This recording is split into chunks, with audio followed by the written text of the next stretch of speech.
സ്വർണം കട്ടവൻ ആരപ്പ, സഖാക്കളാണ് അയ്യപ്പ. അപ്പൊ ആളെയും കാര്യമൊന്നും അറിഞ്ഞില്ലേ? ഇല്ല. പോറ്റിയെ കേറ്റി എന്ന പാട്ടിനെതിരെ DGPക്ക് പരാതി. എന്ന് വെച്ചാൽ ആ പാട്ട് വിജയിച്ചു, അതിന്റെ അർത്ഥം, അതിന്റെ മ്യൂസിക്, അതൊക്കെ തന്നെ അവർക്ക് വളരെ സാരമായിട്ടുള്ള ഒരു ഷോക്ക് അവർക്ക് നൽകി എന്നുള്ളതാണ് അതിന്റെ അർത്ഥം. എന്താ ഉത്തമ ജനങ്ങൾ നമ്മളോട് ഇങ്ങനെ പെരുമാറിയത്? ശ്രീജിത് പണിക്കർ, ശബരിമല തെരഞ്ഞെടുപ്പിൽ ഏശിയില്ല, ഞങ്ങൾ തിരിച്ച് BJPയുടെ പഞ്ചായത്തുകളും മുനിസിപ്പാലിറ്റിയും ഒക്കെ പിടിച്ചു എന്ന് പറയുന്ന ജില്ലാ സെക്രട്ടറി തന്നെയാണ് പറയുന്നത്. അയ്യപ്പനെ പറ്റിയുള്ളൊരു ശരണമന്ത്രമാണ് സ്വാമി അയ്യപ്പോ എന്നുള്ള ഒരു ഭക്തിഗാനം. ആ ശരണമന്ത്രത്തെ ദുരുപയോഗപ്പെടുത്തുന്ന ഒരു കാഴ്ച നമ്മളിപ്പം വളരെ വ്യസനപൂർവ്വം കണ്ടുകൊണ്ടിരിക്കുകയാണ്. പാരഡി ഗാനം ഇറക്കിയത് രാഷ്ട്രീയ തന്ത്രമാണ്. പാരഡിക്കെതിരെ പരാതികളൊക്കെ പോയിട്ടുണ്ട്. പാരഡി പ്രതിയാകും അവസാനം പരാജയത്തിന്. ഇനിയിപ്പോ അങ്ങനെ പറഞ്ഞ് സമാധാനിക്കാനല്ലേ കഴിയുള്ളൂ. PG, നമ്മൾ പണ്ട് ഓർക്കുന്നുണ്ടാകും, ശ്രീ K കരുണാകരന്റെ കാറിന്റെ വേഗതയെക്കുറിച്ച് വലിയ വിമർശനം ഒരു കാലത്തുണ്ടായിരുന്നു. അപ്പൊ ആ സമയത്ത് അതിനെ പാരഡിയാക്കിക്കൊണ്ട്, എനിക്ക് തോന്നുന്നത് കൊച്ചിൻ കലാഭവനാണെന്ന് തോന്നുന്നു, അല്ലെങ്കിൽ മറ്റേതെങ്കിലും അതേപോലെ തന്നെയുള്ള ഒരു ട്രൂപ്പ് ആയിരിക്കാം,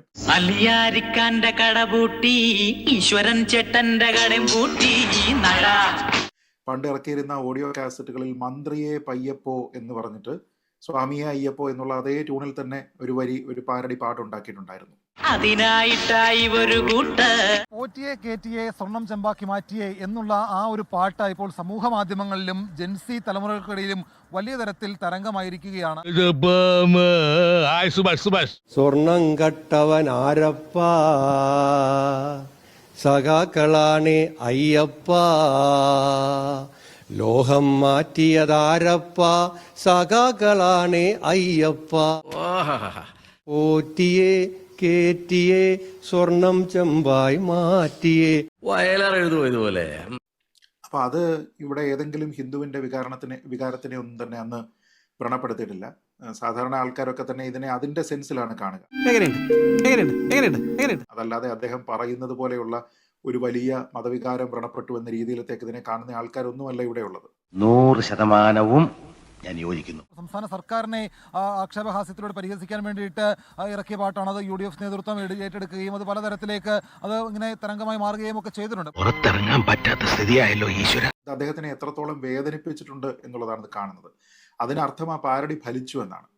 നമ്മളെപ്പോഴും ഏതെങ്കിലും ഒരു തമാശ ആർക്കെങ്കിലും വേദനിക്കുന്നുണ്ടെങ്കിൽ അത് അവർക്ക് കൊണ്ടു എന്നുള്ളതാണ്.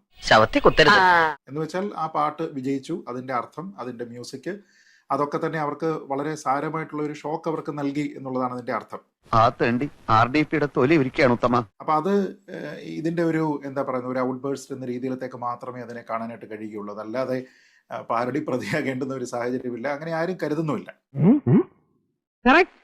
ശബരിമല സ്വർണ്ണക്കൊള്ളയെ റാന്നി, പെരുന്നാട്, പന്തളം, ചെറുകോൽ, കവിയൂർ വാർഡുകളെയൊക്കെ തന്നെ മാത്രം ബാധിക്കുന്ന ഒരു പ്രാദേശിക വിഷയമാക്കി ചുരുക്കാനാണ് രാജു എബ്രഹാം ശ്രമിക്കുന്നത്. ഞാനൊന്നും പറഞ്ഞിട്ടില്ല. അതിന്റെ ലോജിക്ക് എന്താണെന്ന് എനിക്ക് മനസ്സിലാകുന്നില്ല. ഈ സ്ഥലത്ത്, ഈ വാർഡുകളിൽ, ഈ പഞ്ചായത്തുകളിൽ, മുനിസിപ്പാലിറ്റികളിലുള്ള ആൾക്കാർ മാത്രമാണ് ശബരിമലയിൽ പോകുന്നത് എന്നാണോ അദ്ദേഹം ധരിച്ചിരിക്കുന്നത്?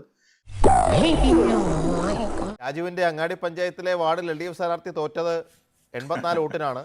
അവിടെ ജില്ലാ പഞ്ചായത്ത് ഡിവിഷനിലേക്ക് മത്സരിച്ച അരുൺ ബെജിലേക്ക് എന്റെ ഓർമ്മ ശരിയാണെങ്കിൽ 11,000-ൽ പരം വോട്ടിന്റെ ഭൂരിപക്ഷമാണ്. ഒരു ജില്ലാ പഞ്ചായത്ത് ഡിവിഷന്റെ കാര്യമാണ് പറഞ്ഞത്. അതെ, നന്നായി. ശബരിമല സ്വർണ്ണക്കൊള്ളയെ കുറിച്ച് ഏതാനും പ്രദേശത്തുള്ള ആൾക്കാർക്ക് മാത്രമേ ആശങ്കയുള്ളൂ.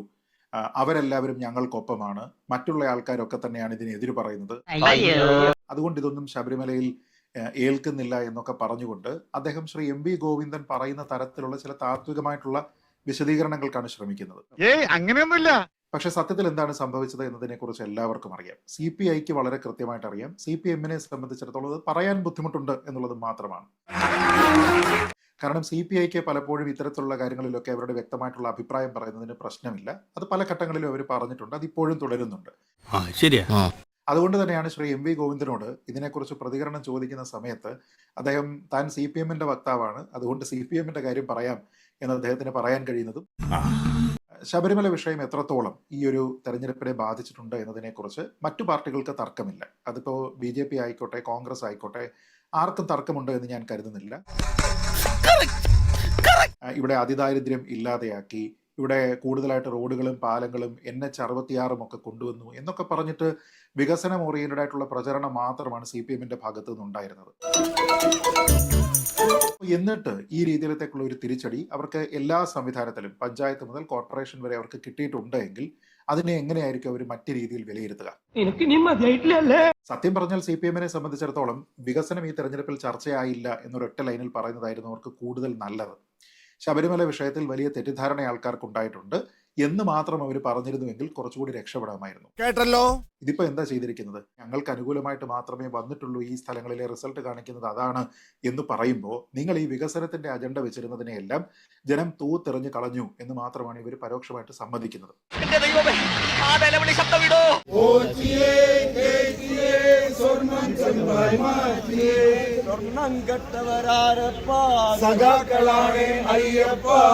അപ്പൊ നമ്മൾ എവിടെയാ പറഞ്ഞു നിർത്തിയത്? അതുകൊണ്ട് എനിക്ക് തോന്നുന്നില്ല ഇങ്ങനെയുള്ള വാദങ്ങളൊക്കെ കൊണ്ട് ഒരു പാർട്ടിക്ക് അവരുടെ വീഴ്ചകൾ എന്തൊക്കെയാണെന്ന് ശരിയായ രീതിയിൽ വിലയിരുത്താനോ അതിന് മതിയായിട്ടുള്ള മാറ്റങ്ങളൊക്കെ വരുത്താനോ ഒക്കെ തന്നെ കഴിയുമെന്ന് എനിക്ക് തോന്നുന്നില്ല. എന്തൊക്കെ ബഹളമായിരുന്നു. ശബരിമല വിഷയത്തിൽ CPM-ന് ഈ തെരഞ്ഞെടുപ്പ് പ്രതികൂലമായിട്ട് ഭവിച്ചിട്ടുണ്ട് എങ്കിൽ അത് എന്തുകൊണ്ടാണ് എന്ന് ചോദിച്ചാൽ വളരെ കൃത്യമായിട്ടുള്ള ഉത്തരം അവരിപ്പോഴും അതിൽ അറസ്റ്റ് ചെയ്യപ്പെട്ട് ജാമ്യം നിഷേധിക്കപ്പെട്ട് ജയിലിൽ കിടക്കുന്ന CPM-ന് ഏറ്റവും വേണ്ടപ്പെട്ട അവരുടെ ആൾക്കാരെ സംരക്ഷിക്കുന്നു എന്നതിന്റെ അടിസ്ഥാനത്തിലാണ്.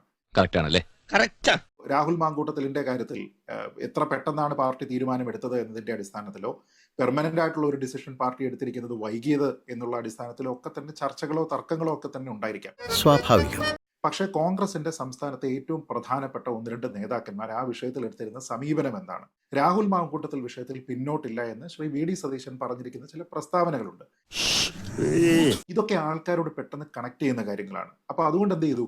കോൺഗ്രസിന് വലിയ ബുദ്ധിമുട്ടുണ്ടാക്കുന്ന ഒരു വലിയ വിഷയം ഉണ്ടായിരുന്നപ്പോൾ പോലും വളരെ തിളക്കമാർന്നുള്ള ഒരു വിജയം കൊണ്ടുവരുന്നതിന് അവർക്ക് സാധിച്ചു. അത് ശരി, അപ്പൊ അങ്ങനെയാണല്ലേ. വലിയ പ്രചരണങ്ങൾ BJP-ക്കെതിരെ അല്ലെങ്കിൽ അവരുടെ വർഗീയതയ്ക്കെതിരെ എന്നൊക്കെ പറഞ്ഞുണ്ടായിരുന്നപ്പോൾ പോലും തിരുവനന്തപുരം കോർപ്പറേഷൻ ജയിക്കാനായിട്ട് അവർക്ക് സാധിച്ചു. CPM-ന്റെ നേട്ടം എന്താണ്? ഈ തെരഞ്ഞെടുപ്പ് കഴിയുമ്പോൾ അവരുടെ ബാലൻസ് ഷീറ്റിൽ എന്താണുള്ളത്? ഇപ്പോ ഓരോരുത്തർ ഓരോ കാര്യങ്ങൾ പറഞ്ഞിട്ട് ഓരോന്നിനെയും നെഗേറ്റ് ചെയ്തിട്ട് ന്യായീകരിക്കാനല്ലേ ശ്രമിക്കുന്നത്. ശ്രീ രാജു എബ്രഹാം പറയുന്നത് നോക്കിക്കഴിഞ്ഞാൽ കുറേയധികം സ്ഥലങ്ങളിലെ വാർഡുകളിലെ മുനിസിപ്പാലിറ്റികളിലെ ഒക്കെ ഉണ്ടായിരിക്കുന്ന ഇൻഡിവിജ്വൽ നേട്ടത്തിനെ എടുത്തു കാണിച്ചിട്ട് ശബരിമല പ്രശ്നം ബാധിച്ചിട്ടില്ല എന്ന് പറയുന്നു. എന്നിട്ട് പിന്നെയും അവിടെ ഇരുന്നിട്ട് ഇതിനെ മനസ്സിലാക്കാതെ ഞങ്ങൾക്കൊരു വീഴ്ചയും പറ്റിയിട്ടില്ല എന്ന് പറഞ്ഞ് ഇവർക്ക് മാത്രമാണ് ഇത് മനസ്സിലാവാത്തതെന്നേ. അതായത് ഈ തെരഞ്ഞെടുപ്പിൽ CPM തോറ്റു എന്നും CPM-ന് വലിയ കനത്ത തിരിച്ചടി ഉണ്ടായി എന്നും ശബരിമല വിഷയം ഇതിലൊക്കെ തന്നെ കാരണമായി എന്നും മനസ്സിലാകാത്തതായിട്ട് ഇവർ മാത്രമേ ഉള്ളൂ. എന്തോ മനസ്സിൽ വെച്ച് പറയാനുള്ളത് അല്ല, അത് മനസ്സിലാകാത്തതല്ല. മനസ്സിലായെന്ന് സമ്മതിച്ചാൽ ചോദ്യങ്ങൾ വരും, ചർച്ചകൾ വരും. പിന്നല്ലാതെ എണ്ണിയവർക്ക് തെറ്റ് പറ്റിയാലും ജനങ്ങൾക്ക് തെറ്റ് പറ്റില്ല. പോറ്റിയെ കേറ്റിയെ സ്വർണം ചെമ്പായി മാറ്റിയേ. എല്ലാവർക്കും സന്തോഷമായല്ലോ. എനിക്ക് സന്തോഷമായി. എല്ലാവർക്കും പിരിഞ്ഞു പോവാം.